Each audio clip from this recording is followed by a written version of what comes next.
Breaking news today as the Noles land Keon Coleman. He announces for the Seminoles a wide receiver that could take their insane 2023 offense to even new heights. We're going to tell you all about him, maybe something you didn't know in just a couple of minutes. So smash that like button and let's celebrate Mike Norvell, the absolute portal king, pulling in the best wide receiver available on the market, and Keon Coleman committing to transfer to the Noles.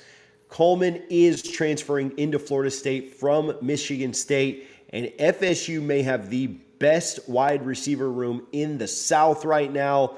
They might have a top wide receiver room in the entire country. I'd probably put it around top 5 right now. Ohio State's is really, really good. Again, we'll talk about that as well in just a couple of minutes.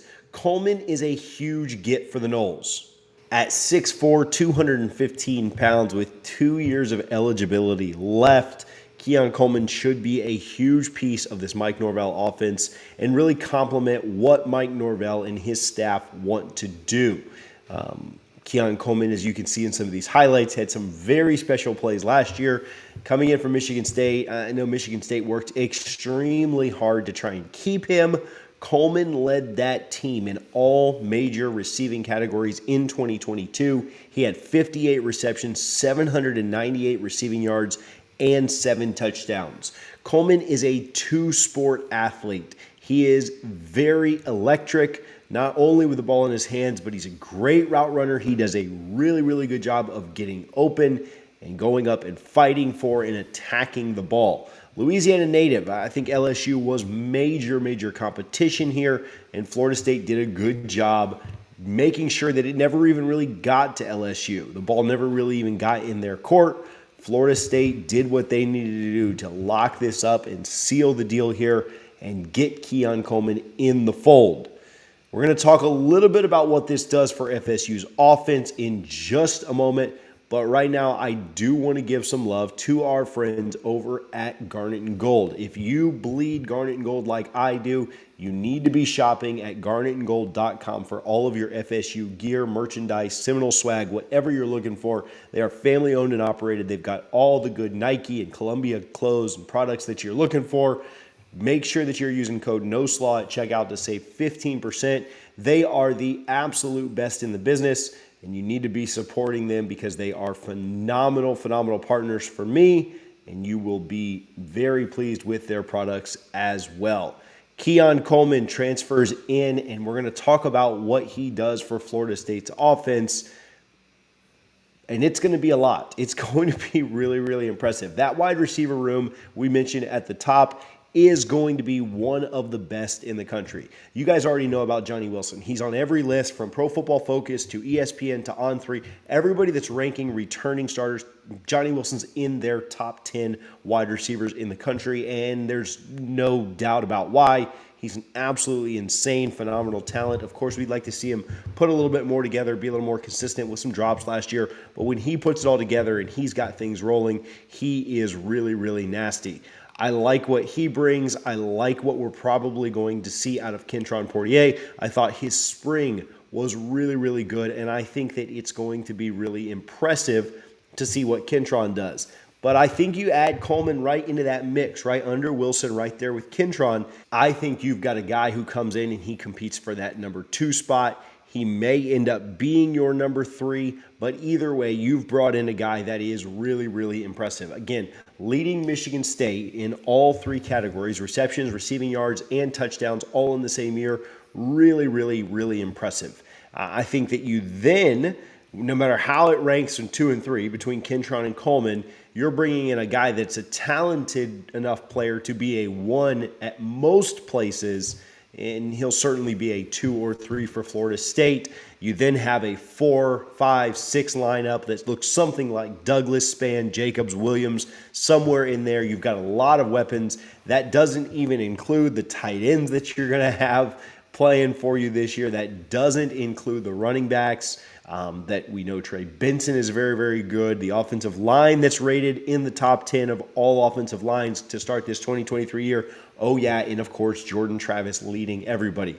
The weapons that Florida State has this year on offense are deeper than I can even remember. I know those 2013 weapons were really, really impressive, and I'm not saying that this is leagues better or anything like that, but I just think when you talk about deep weapons, it rivals that, especially with the addition of extra tight ends and how deep I think our wide receiver room is. I really, really like what the Noles are putting together, and Coleman is going to be a huge part of that. Again, shout out Mike Norvell. Obviously, he has done a phenomenal job just with everything that he's done here in Tallahassee, but especially with the portal. And I had a conversation with somebody today. I really don't think there are very many guys that Mike Norvell has gotten on campus to take visits as a transfer that we haven't hit on. In fact, I think about 10 or 11 guys took visits last cycle, so kind of the December, January window, and I believe Florida State signed 9 of them. One was Damari Brown's brother, Devontae Brown. I believe that was kind of a package deal. He went with his brother to play down in Miami. I also don't know how hard Florida State pushed there because I think they knew they wanted Cypress. And then I think there was one other that may have visited that Florida State just kind of kicked the tires on and wasn't really a take. I think it was an offensive lineman for Florida. Obviously, Florida State got the 3 offensive linemen that they wanted. But when guys enter the portal and Florida State presses hard and puts the full court press on them, Mike Norvell and his staff land them. And they've done a phenomenal job of that during their time in Tallahassee, and I would anticipate that they continue to do that. Keon Coleman went into the portal from Michigan State. Michigan State put an all-out full-court press on trying to keep him, and several other schools were very heavy in his recruitment, trying to get him to their campus, trying to get him to visit. There were Auburn rumors. Those got shut down pretty quickly. There were other rumors of schools that wanted to try and fight for his services, and Florida State put on the full court press and said, no, this is what's going to happen. We're locking this up. Big shout out to Mike Norvell and his staff. Big shout out to the Battle's End. Hey, we know what college football is at this point.